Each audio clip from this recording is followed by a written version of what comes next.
Good morning, नमस्कार। आज हम लोग 6 to 8 के सोशल साइंस का शिक्षा शास्त्र सोशल साइंस शिक्षा शास्त्र की बात हम लोग करेंगे। यानी सोशल साइंस पेडागोगी की बात हम लोग करने वाले हैं। पेडागोगी की बात हम लोग करेंगे। दोस्तों, आप लोग देखते होंगे कि जे टेट में, सी टेट में, यूपी टेट में, एस टेट में या कोई भी स्टेट का टेट हो, चाहे एमपी टेट हो, हरियाणा टेट हो, राजस्थान टेट हो, हर जगह 6 to 8 वाले टेट में सोशल साइंस के साथ साथ सोशल साइंस के पेडागोगी को भी पढ़ना होता है। यह सिलेबस में होता है। तो हम लोग जो आज चर्चा कर रहे हैं, ये सोशल साइंस पेडागोगी की चर्चा करने वाले हैं। ये पार्ट 2 है। ये क्या है? पार्ट 2। इसी चैप्टर का पहला चैप्टर का दूसरा भाग है। पहला चैप्टर का दूसरा भाग है। हम लोगों ने पहले चैप्टर में सामाजिक अध्ययन शिक्षा का महत्व क्या है, उद्देश्य क्या है, इसको हम लोग सीखे थे। साथ ही सीखे थे सामाजिक अध्ययन और सामाजिक विज्ञान में अंतर क्या है, सामाजिक अध्ययन की परिभाषा क्या है, ये हम लोगों ने सीख चुका है। आज हम लोग सामाजिक विज्ञान शिक्षण के उद्देश्य को समझेंगे। तो देखिए, सामाजिक अध्ययन यानी सामाजिक विज्ञान शिक्षण के उद्देश्यों में हम बात करें तो हम बात करेंगे कि सामाजिक, सांस्कृतिक, नागरिक उद्देश्यों की प्राप्ति में सहायता प्रदान की जाती है। देखिए, सामाजिक विज्ञान के शिक्षा के द्वारा छात्रों में सामाजिक ज्ञान प्राप्त होता है, सांस्कृतिक ज्ञान प्राप्त होता है, नागरिक उद्देश्यों की प्राप्ति होती है। इसको यदि हम विस्तृत रूप से देखें तो पहला होगा प्रजातांत्रिक भावना का विकास करना। प्रजातांत्रीय भावना क्या होता है, इसको समझिए। एक होता है राजतंत्र, एक होता है लोकतंत्र, एक होता है प्रजातंत्र। तो राजतंत्र में शासन व्यवस्था राजा के अधीन होता है। जो राजा इलेक्टेड नहीं होते हैं, वंशानुगत होते हैं। राजा का बेटा राजा, राजा का बेटा राजा, ऐसे होता है। लेकिन प्रजातांत्रीय भावना में समानता का अधिकार छुपा हुआ रहता है। सभी लोग समान होते हैं। सभी लोगों को समान कानून, समान अधिकार, समान क्षमता उपयोग करने का अधिकार, सब कुछ समान रूप से मिलता है। तो प्रजातांत्रीय भावना का विकास करना सामाजिक शिक्षण का उद्देश्य है।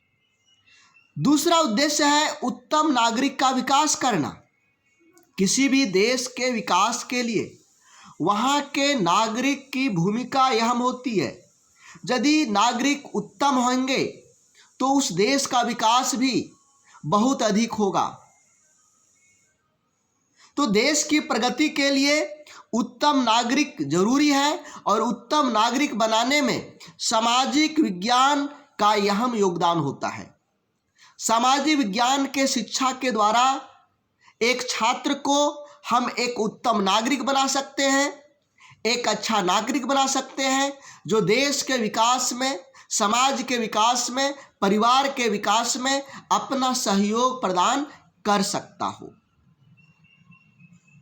तीसरी उद्देश्य है राष्ट्रीय एकता। तीसरी उद्देश्य क्या है? राष्ट्रीय एकता। देखिए, हमारा देश विविधता वाला देश है। यहाँ विविध धर्म के लोग रहते हैं, विविध भाषा बोलने वाले लोग रहते हैं, विविध संस्कृति वाले लोग रहते हैं। लोगों की सभ्यता अलग अलग है। तो ये विविधता में एकता बनाए रखने के लिए विविधता में एकता बनाए रखने के लिए सामाजिक विज्ञान की शिक्षण आवश्यक है। सामाजिक विज्ञान के शिक्षण के द्वारा हम बच्चों में राष्ट्रीय एकता की भावना का विकास कर सकते हैं, स्वदेश प्रेम की भावना का विकास कर सकते हैं। आप बहुत ऐसे चैप्टर देखेंगे जहां पर बच्चों की राष्ट्रीय एकता, स्वदेश प्रेम की भावना का विकास होता है। यदि हम उन चैप्टर्स को, उन अध्याय को बढ़िया ढंग से बच्चों को बताएं तो बच्चे भी राष्ट्र प्रेम, राष्ट्र की सेवा के लिए, देश की सेवा के लिए मर मिटने के लिए तैयार रहते हैं। तो राष्ट्रीय एकता और स्वदेश की भावना का विकास करने के लिए सामाजिक विज्ञान का शिक्षण का उद्देश्य है। तीसरा है विश्व बंधुत्व। चौथा, विश्व बंधुत्व। पूरा विश्व क्या है? आपस में भाई भाई हैं। एक नारा सुने होंगे, हिंदू मुस्लिम भाई भाई, हिंदू मुस्लिम भाई भाई। अब सिख ईसाई भाई भाई। अब ये मत कहिए, अब कहिए विश्व में जितने लोग हैं सभी हमारे भाई हैं, सभी की भलाई की कामना करते हैं, सभी की प्रगति की कामना करते हैं। तो ऐसा भावना कैसे विकास होगा? इसके लिए सामाजिक विज्ञान का शिक्षण आवश्यक है। सामाजिक विज्ञान का शिक्षण का उद्देश्य है कि बच्चों में विश्व बंधुत्व की भावना का विकास किया जाए, अंतर्राष्ट्रीय भावना का विकास किया जाए।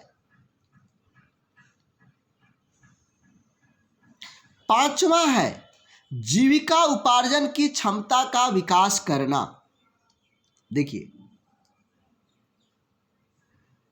सभी लोगों की कुछ मूल आवश्यकताएं होती हैं और उन मूल आवश्यकताओं को पूर्ति करने के लिए कुछ न कुछ जीविका चाहिए, कुछ न कुछ काम चाहिए, कुछ न कुछ व्यवसाय चाहिए।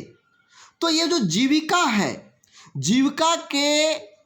जीविका उपार्जन की क्षमता के विकास के लिए सामाजिक विज्ञान का शिक्षण आवश्यक है। यानी सामाजिक विज्ञान का शिक्षण का उद्देश्य है कि बच्चों में जीविका उपार्जन की क्षमता का विकास कर सके। ये सामाजिक विज्ञान शिक्षण के उद्देश्य हैं। व्यवसाय, कृषि, उद्योग के बारे में बोध कराना। सामाजिक विज्ञान में भूगोल भी पढ़ना होता है, आप सभी को पता होगा। इकोनॉमिक्स भी पढ़ना होता है। तो भूगोल और इकोनॉमिक्स में आप देखेंगे कि व्यवसाय के बारे में, कृषि के बारे में, उद्योग के बारे में बताया गया है, ताकि जब बच्चे स्कूलिंग करके बाहर निकले, यानी स्कूल करके बाहर निकले, स्कूल की शिक्षा ग्रहण करके जब बाहर निकले तो बच्चों में कुछ हुनर हो, कोई व्यवसाय करने का हुनर हो, खेती बाड़ी करने का हुनर हो, उद्योग धंधे के बारे में जानकारी हो, ताकि वो जीविका उपार्जन कर सके। तो सामाजिक विज्ञान का शिक्षण का उद्देश्य है कि बच्चों में व्यवसाय के बारे में जानकारी दें, कृषि के बारे में जानकारी दें, उद्योग के बारे में जानकारी दें, ताकि जब बच्चे अपनी शिक्षा समाप्त करके बाहर आए तो वे लोग क्या करेंगे? जीविका उपार्जन करने के लिए सक्षम होंगे। उसके बाद आता है अवकाश के समय का सदुपयोग। देखिए, विद्यालयी शिक्षा के बाद बहुत सारा अवकाश होता है। रविवार का अवकाश, कोई फेस्टिवल का अवकाश, विंटर अवकाश, समर अवकाश, तो बहुत सारा अवकाश होता है। तो उस अवकाश में कुछ नया चीज सीख सके, नई जानकारी इकट्ठा कर सके, नया ज्ञान प्राप्त कर सके, इसके लिए सामाजिक विज्ञान शिक्षण करवाया जाता है। तो सामाजिक विज्ञान का ये उद्देश्य है कि अवकाश के समय का सही सदुपयोग हो सके। सामाजिक चरित्र का विकास करना। देखिए, आप देखेंगे सामाजिक विज्ञान पुस्तक में हम बहुत सारे महान लोगों को पढ़ते हैं। महात्मा गांधी, पंडित जवाहरलाल नेहरू, सुभाष चंद्र बोस, लाला लाजपत राय, चंद्रशेखर आजाद, बहुत सारे लोगों को पढ़ते हैं, विश्व के महान लोगों को पढ़ते हैं। तो उससे क्या होता है, उनकी जो अच्छाइयाँ हैं उसको हम एडप्ट करते हैं, हम अपने में लाते हैं, और जो हमारे अंदर की बुराई है इस बुराई को छोड़ते हैं। क्या करते हैं, बुराई को, जो हमारे अंदर गलत आदत है, गलत व्यवहार करने की आदत है, इसको हम लोग छोड़ देते हैं, और जो अच्छी आदतें हैं जिससे समाज का विकास होगा, परिवार का विकास होगा, देश का विकास होगा, उसको ग्रहण कर लेते हैं। तो सामाजिक विज्ञान शिक्षण का उद्देश्य है कि सामाजिक चरित्र का विकास करना, वर्तमान सामाजिक समस्याओं का निराकरण करना। बहुत सारे सामाजिक समस्याएं हैं, बहुत सारे। इन सामाजिक समस्याओं का निराकरण सामाजिक विज्ञान के शिक्षण के माध्यम से कर सकते हैं। बहुत सारे कुप्रथाएं हैं, कुप्रथा हैं। अभी जो सबसे ज़्यादा सामाजिक समस्या है वह है स्त्रियों की दशा। हम लोग वैज्ञानिक युग में आ गए हैं, लेकिन आप आए दिन में पेपर में देखिएगा कि प्रत्येक दिन नारी हत्या कहीं ना कहीं आपको मिल जाएगा। पेपर के अंदर एक दो नारी हत्या मिल जाएगा दहेज के लोभ के कारण, या तो गलत आदत का आरोप लगा करके शक के आधार पर लोग हत्या कर देते हैं, या फिर लोग शारीरिक शोषण करके समाज से बचने के लिए हत्या कर देते हैं। रेप की घटनाएं बढ़ते जा रही है। जो पहले समाज में भाई भाई का एक रिश्ता था, भाई भाई का रिश्ता था, हिंदू मुस्लिम सिख ईसाई भाई भाई, अब इसमें देखिएगा अलगाव होते आ रहा है। आप देखेंगे कोई धर्म हो रहा हिंदू का तो उसमें मुसलमान लोग अवरोध करेंगे। जब कहीं मुसलमानों का धर्म, मुसलमानों का कोई त्यौहार है तो हिंदू लोग व्यवधान उत्पन्न करने का कोशिश करेंगे। तो ये जो है ये सामाजिक समस्या है। इसका निराकरण किससे हम करेंगे? सामाजिक विज्ञान के शिक्षण से।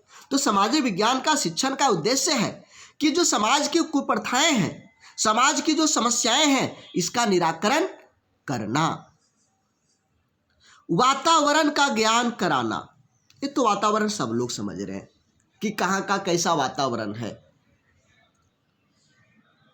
केरल के तट का वातावरण, कश्मीर की वादियों का वातावरण, रूस का वातावरण, अफ्रीका के जंगलियों का वातावरण अलग अलग है। इन सभी का ज्ञान करवाना। तो हमने क्या देखा सामाजिक विज्ञान शिक्षण के उद्देश्य के बारे में? पहला उद्देश्य था प्रजातांत्रिक भावना का विकास करना, उत्तम नागरिक का विकास करना, राष्ट्रीय एकता व स्वदेश प्रेम की भावना का विकास करना, विश्व बंधुत्व एवं अंतर्राष्ट्रीयता की भावना का विकास करना, जीविका उपार्जन की क्षमता का विकास करना, व्यवसाय, कृषि तथा उद्योग के बारे में बोध करना, अवकाश के समय का सदुपयोग करना, सामाजिक चरित्र का विकास करना, वर्तमान सामाजिक समस्याओं का निराकरण करना, और अंतिम था वातावरण का ज्ञान कराना। तो आप लोग एक बार वीडियो को पॉज कर दें और सामाजिक विज्ञान शिक्षण के उद्देश्य को अपने नोटबुक में लिख लें। इसको लिखें ताकि ये दिमाग में बना हुआ रहे, दिमाग से निकले नहीं। बात को समझ रहे? अब चलिए आगे हम लोग चलते हैं।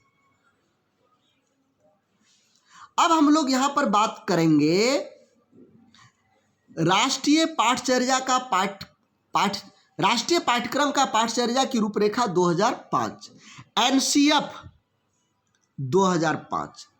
एनसीएफ 2005 के अनुसार सामाजिक विज्ञान का पाठ्यक्रम क्या होगा, सामाजिक विज्ञान का सिलेबस क्या होगा और सामाजिक विज्ञान कब से कब किन किन कक्षाओं में पढ़ाया जाना चाहिए। देखिए, यदि हम इसकी बात करें तो आप देखेंगे कि पहली कक्षा से 5वीं कक्षा तक पर्यावरण अध्ययन विषय पढ़ाया जाता है। यहाँ पर सामाजिक विज्ञान या सामाजिक अध्ययन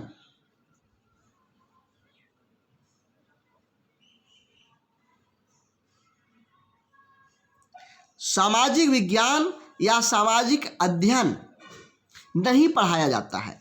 कहाँ पर? पहली कक्षा से लेकर 5वीं कक्षा तक, और पहली से 5वीं कक्षा तक पर्यावरण अध्ययन पढ़ाया जाता है। अब इसमें भी पर्यावरण अध्ययन की अलग से किताब तीसरा से लेकर 5वीं कक्षा तक होता है। तीसरा से 5वीं कक्षा तक ईवीएस की अलग पुस्तक होती है, पर्यावरण अध्ययन की एक अलग पुस्तक होती है। लेकिन पहला और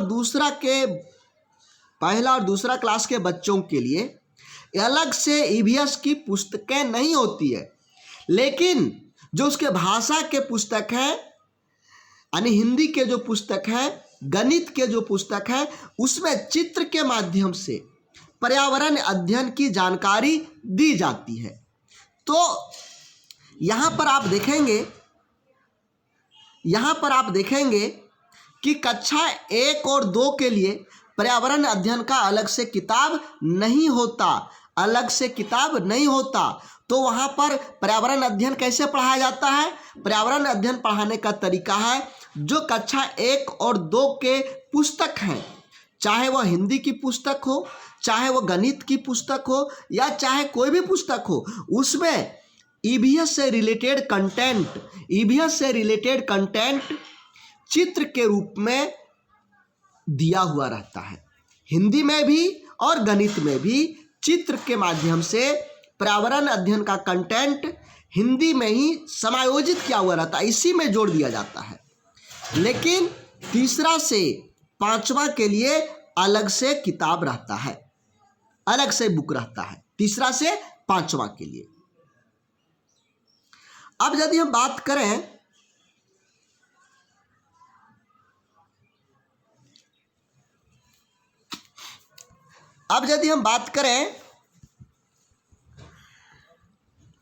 प्राकृतिक,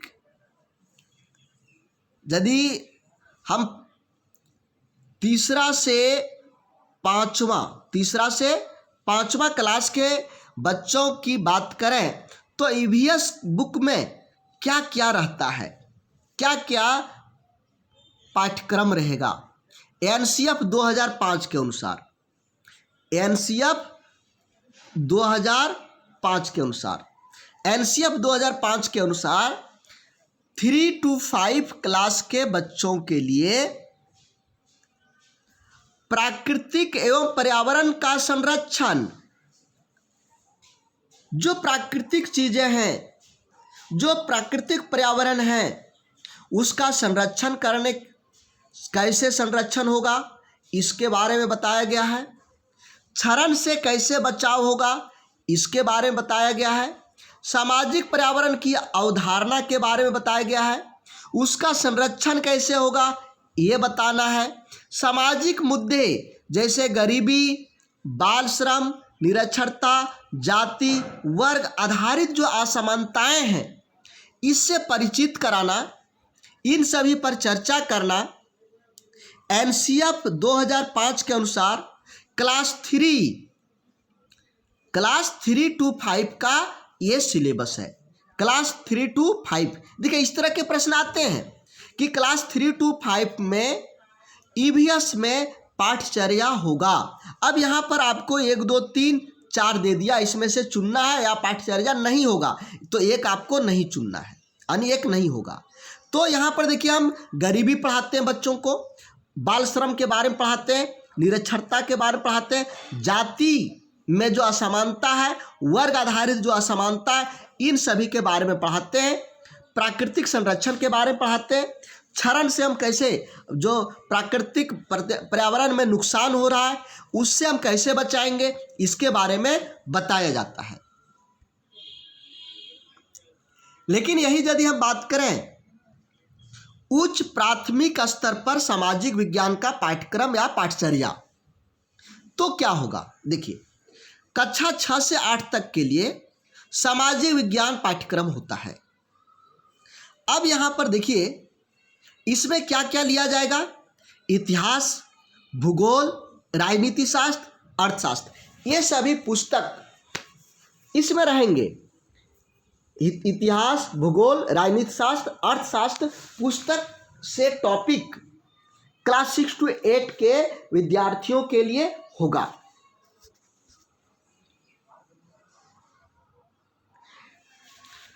अब जो हमने देखा 6 से 8 में हिस्ट्री होगा, ज्योग्राफी होगा, पॉलिटिकल होगा, इकोनॉमिक्स होगा, तो इसमें कौन कौन सा टॉपिक रहेगा।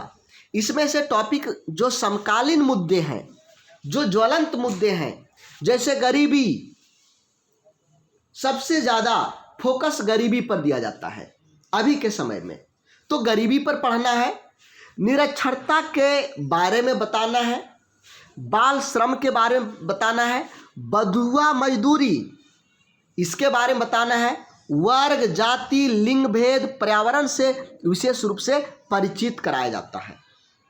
कहाँ पर, यह हम बात कर रहे हैं 6 से 8 के कक्षा के लिए।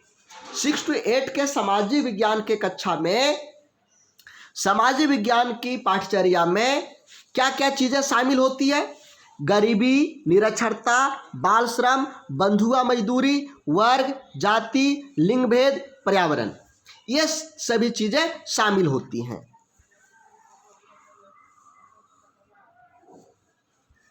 भूगोल और अर्थशास्त्र,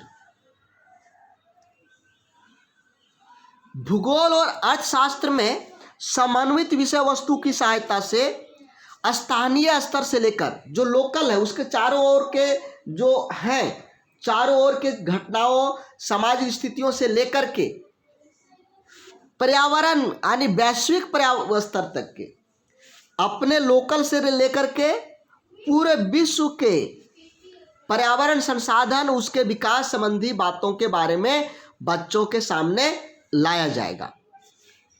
ये पाठचर्या है। इतिहास में क्या होगा, सबका कल्याण संबंधी अनेकत्व की अवधारणा पर बल दिया जाएगा, बल देते हुए पढ़ाया जाएगा। अब यदि हम बात करें कक्षा 9-10 की, उच्च प्राथमिक स्तर 9-10, इसमें क्या क्या होगा, इतिहास, भूगोल, राजनीति शास्त्र, अर्थशास्त्र होगा। यहाँ पर समकालीन भारत पर ज़्यादा जोर रहेगा। किस पर ज़्यादा जोर रहेगा, समकालीन भारत पर। समकालीन भारत का विकास कैसे हुआ, समकालीन भारत की समस्याएं क्या थी, समकालीन भारत में भारत की स्थिति क्या थी, समकालीन भारत में विश्व के परिप्रेक्ष्य में भारत की स्थिति क्या थी, तो समकालीन भारत के बारे में ज़्यादा जोर दिया जाएगा। समकालीन भारत, समकालीन भारत की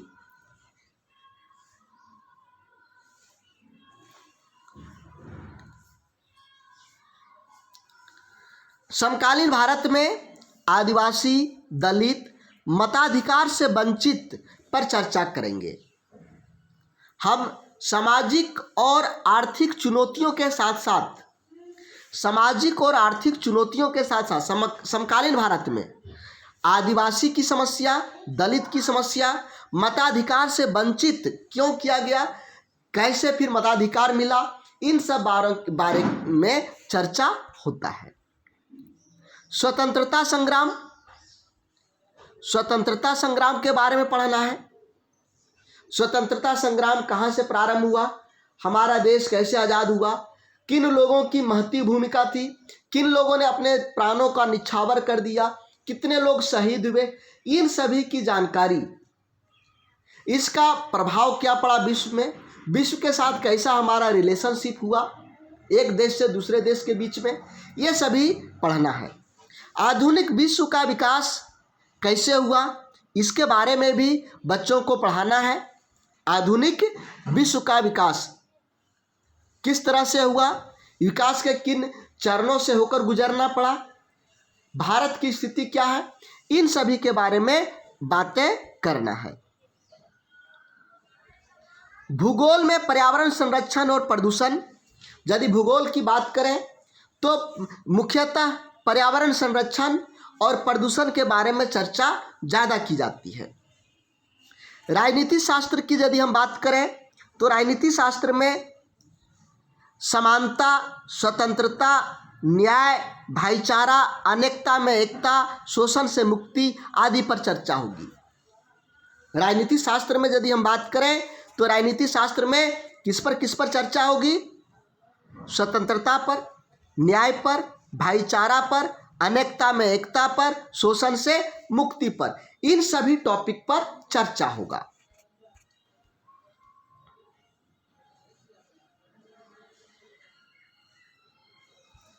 यदि हम बात करें अर्थशास्त्र की तो अर्थशास्त्र में सामान्य जनजीवन, अर्थशास्त्र रुपये पैसे से रिलेटेड होता है ना, तो अर्थशास्त्र में सामान्य जनजीवन, गरीबी, बेरोजगारी, आर्थिक चुनौतियां एवं आर्थिक असमानता पर चर्चा होगा।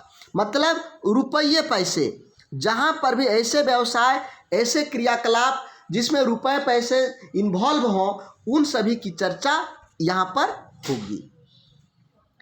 अब यदि हम बात करें राष्ट्रीय शिक्षा नीति 1986 की, तो राष्ट्रीय शिक्षा नीति मई 1986 में लागू हुआ था, जो अभी तक चल रहा है।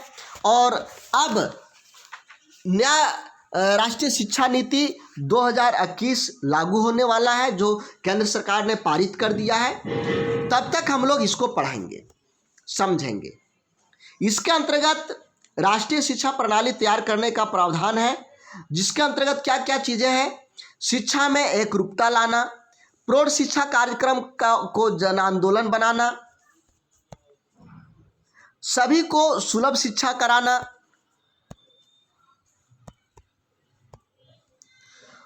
बुनियादी प्राथमिकता शिक्षा की गुणवत्ता बनाए रखना, बालिका शिक्षा पर जोर देना, देश के प्रत्येक जिले में नवोदय विद्यालय जैसे आधुनिक विद्यालयों की स्थापना करना, माध्यमिक शिक्षा को व्यवसाय परक बनाना, उच्च शिक्षा के क्षेत्र में विविध प्रकार की जानकारी देना और अंतर अनुशासित अनुसंधान करना, राज्यों में नए मुक्त विश्वविद्यालयों की स्थापना करना, अखिल भारतीय तकनीकी शिक्षा परिषद को सुदृढ़ करना, खेलकूद, शारीरिक शिक्षा, योग को बढ़ावा देना, और अंतिम है सक्षम मूल्यांकन प्रक्रिया अपनाना। तो ये राष्ट्रीय शिक्षा नीति 1986 की मूल विशेषताएं हैं, ये सभी चीज़ें लागू करना था। तो दोस्तों, आज हम लोगों ने एक बहुत ही इम्पोर्टेंट टॉपिक पढ़ा। इससे संबंधित जो MCQ होंगे वो आप लोगों को टेस्ट के माध्यम से और क्लास के माध्यम से करवाया जाएगा, लाइव क्लास के माध्यम से। Thank you. क्लास अच्छा लगा होगा, लाइक करें और इस क्लास के लिंक को अपने दोस्तों को शेयर करें। धन्यवाद।